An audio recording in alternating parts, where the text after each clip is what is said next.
నేను సనాతన అనే ఒక మీటింగ్కి వెళ్ళి మాట్లాడాను. అందరూ సెల్ఫ్ ప్రొక్లెయిమ్డ్ సనాతనవాదులు. నన్ను ఎందుకో పిలిచారు. నేను అక్కడ ఏమన్నానంటే, సార్ మీరు హిందూ మతానికి మీరు వ్యతిరేకమా అన్నారు. మీరు జై శ్రీరామ్ అంటారా అని అడిగాను నన్ను. అంటే నేనన్నాను, సీత లేనిది రాముల వారు లేరు, సీతమ్మ తల్లిని రాముల వారికి దూరం చేస్తున్న మీ భావన సరైంది కాదు, నేను జై సీతారాం అంటాను, మరి మీరెందుకు అంటలేరో నాకు తెలియదు అన్నా. మీకేంటి అభ్యంతరం ఇది అన్న అంటే, సీతమ్మ తల్లి రాముల వారితో అరణ్యానికి కూడా వెళ్ళింది, కానీ మీరైతే తీసిపడేస్తాను. అక్కడే మీకున్న పురుషాధిక్య విలువలు కనబడుతున్నాయి. అందువల్ల నా నినాదం జై శ్రీరామ్ కాదు, జై సీతారాం అని చెప్పాను. వాళ్ళకి ఏం అర్థం కాలే. అంటే మీరు హిందూ మతానికి వ్యతిరేకమా అన్నారు. నేనన్నాను, మీరు చెప్పే హిందూ మతానికి నేను వ్యతిరేకము, కానీ నాకు అర్థమైన హిందూ మతం వేరు అన్నా. అంటే మీకు అర్థమైన హిందూ మతం ఏంటి అని అడిగారు. నాకు అర్థమైన హిందూ మతం ఏంటో ఒక మాటలో చెప్తాను. మహాభారతాన్ని వేదవ్యాసుడు చెప్తుంటే వినాయకుడు రాశాడు. చాలా మంది తెలుసుంటుంది. వినాయకుడు మహాభారతం 1700 శ్లోకాలు. కొంత రాసినాక వినాయకుడికి బోరు కొడుతుంది, ఎండింగ్ వస్తుంది. ఏందయ్యా మీ కవులతో నీ పంచాయతీ? చిన్న కథ, అన్నదమ్ముల పిల్లలు రాజ్యం కొరకు కొట్లాడుకున్నారు, దీన్ని సాగదీసి 1,00,000 శ్లోకాలు చెప్పాలా అన్నాడు. ఒక్క మాటలో ఒక్క శ్లోకంలో చెప్పలేవా అని అన్నాడు వేదవ్యాసుని.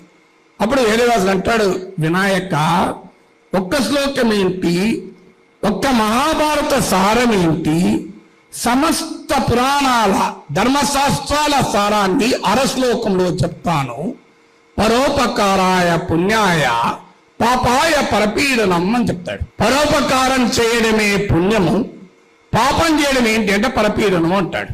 అంటే వాస్తవంగా ఇది ఏ సైన్స్ ఇది? ఒక జాతి మరో జాతిని దోచుకోకూడదు, ఒక వర్గం మరో వర్గాన్ని దోచుకోకూడదు అన్న సామ్యవాద సిద్ధాంతం కాదా ఇది? మరి మేము ఆ మహాభారతంలో ఉన్న ఆ వేదవ్యాసుని అరశ్లోకానికి వారసులము అని చెప్పాను. భగవద్గీతలో 7వ అధ్యాయంలో 21వ శ్లోకంలో శ్రీకృష్ణుడు అంటాడు, ఎవరైతే నన్ను కరుణతో, దయతో, ప్రేమతో నన్ను పూజిస్తారో వారే నాకు అత్యంత ప్రీతిపాత్రులు అర్జున అని చెప్తాడు.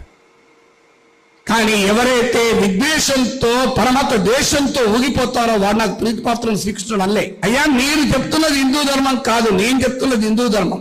మీరు ప్రశ్నిస్తే ఈడీ కేసులు పెడుతున్నారు, మీరు ప్రశ్నిస్తే రాజద్రోహం కేసులు పెడుతున్నారు, మీరు ప్రశ్నిస్తే ట్రోల్ చేస్తున్నారు. కానీ నాకు ప్రశ్న అనేది ఎవరు నేర్పారో తెలుసా, ప్రశ్నించడం ఎవరు నేర్పారో తెలుసా అని అడిగాను. వాళ్ళది లేదు. మహాభారతం కథ ఓ కుక్క ప్రశ్నించడంతో మొదలవుతుంది. చాలా మంది తెలియదు, మహాభారతం కథ కుక్కతో మొదలవుతుంది, కుక్కతోనే అన్నితుంది. జనమేజయుడు అర్జునుని కొడుకు పరీక్షిత్తు, అర్జునుని కొడుకు అభిమన్యుడు కొడుకు పరీక్షిత్తు కొడుకు జనమేజయుడు. జనమేజయుని కోర్టులోకి ఒక సరమ అనే కుక్క వస్తుంది. మీరు ఆది పర్వంలో సారమేయ వృత్తాంతం అని ఉంటుంది, చదవండి ఎవరైనా. వచ్చి ఇష్యూ ఏంటి, జనమేజయుడు యాగం చేస్తున్న సమయంలో కుక్క లోపలికి వస్తే జనమేజయుని మనుషులు ఆ కుక్కను కొడతారు. ఆ కుక్క వెళ్ళి తల్లికి చెప్పుకుంటుంది. తల్లి కుక్క చక్రవర్తి కోర్టులోకి వచ్చి మా వాడిని ఎందుకు కొట్టారు అని అడుగుతుంది. అంటే మీ వారు యాగపాత్రల్ని అపవిత్రం చేస్తాడన్న అనుమానంతో కొట్టాము అంటాడు. అనుమానంతో కొడతారా, అపవిత్రం చేస్తే కొట్టాలి కానీ అనుమానంతో ఎట్లా కొడతారు అంటారు. అంటే ప్రివెంటివ్ డిటెన్షన్ అనే దాన్ని మేము వ్యతిరేకిస్తున్నామని చెప్తుంది ఆ కుక్క.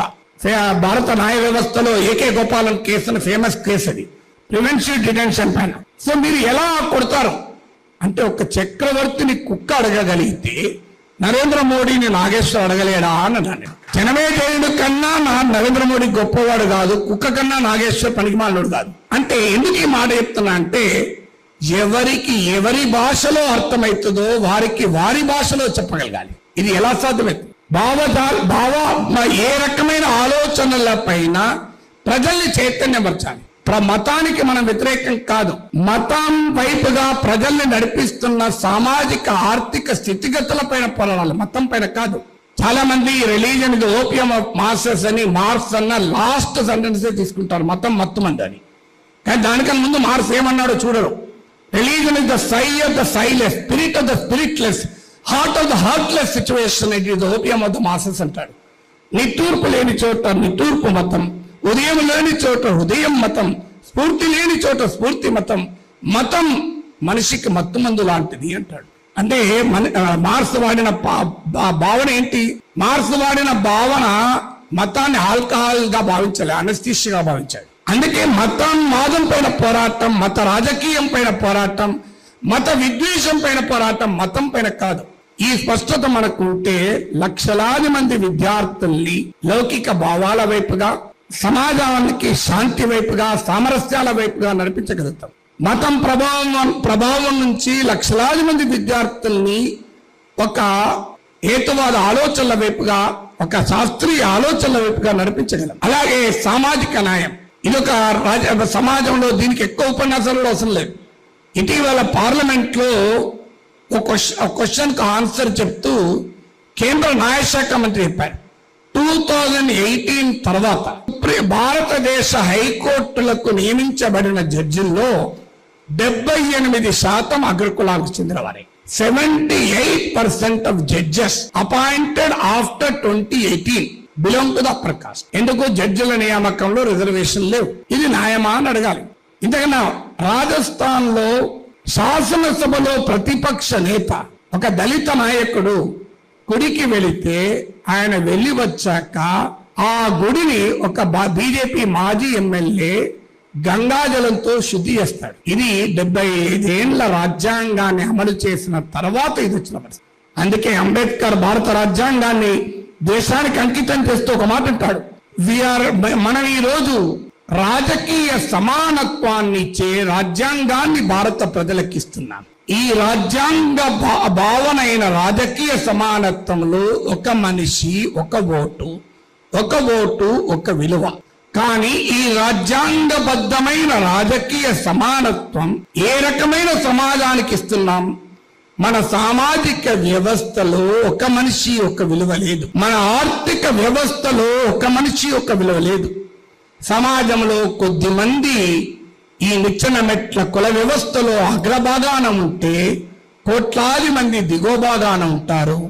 ఈ దేశ ఆర్థిక వ్యవస్థలో కొద్ది మంది అష్టైశ్వర్యాలతో జీవిస్తుంటే కోట్లాది మంది దారిద్ర్యంలో ఉంటారు. సామాజిక ఆర్థిక వ్యవస్థ అసమానతలతో కూడిన సామాజిక ఆర్థిక వ్యవస్థలో రాజకీయ సమానత్వాన్ని ఇస్తున్నాం. India is entering into a life of contradictions. How long these contradictions should remain? If we fail to resolve these contradictions, ఏం జరుగుతుందో అంబేద్కర్ చెప్తాడు. వైరుధ్యాల సమాజంలోకి ప్రవేశిస్తున్నాం. ఈ వైరుధ్యాలు ఎంత త్వరగా పరిష్కారం అవుతాయో చూడాలి.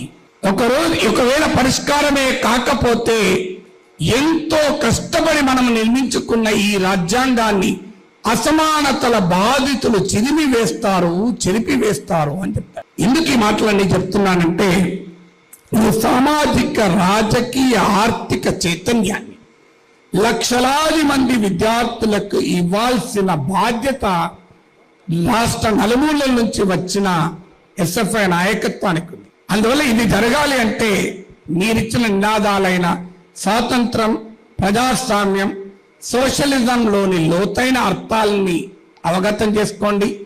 దేశంలోనూ ప్రపంచంలోనూ జరుగుతున్న పరిణామాల్ని మీ ప్రాపంచిక దృక్పథంతో విశ్లేషించండి. కోట్లాది మంది విద్యార్థులకు రాజకీయ చైతన్యాన్ని ఇవ్వండి. వాటిని అధ్యయనం చేస్తూ ఆ రాజకీయ చైతన్యాన్ని విద్యార్థులకు కల్పిస్తూ ఈ దేశంలో లౌకిక ప్రజాస్వామిక పరిరక్షణ కోసం, ఒక మెరుగైన సమాజం కోసం జరిగే పోరాటంలో లక్షలాది మంది విద్యార్థులను భాగస్వాములను చేయాలని విజ్ఞప్తి చేస్తూ ఈ మహాసభ ప్రారంభించే అవకాశం నాకు కల్పించినందుకు కృతజ్ఞతలు చెప్తూ సెలవు తీసుకుంటున్నాను.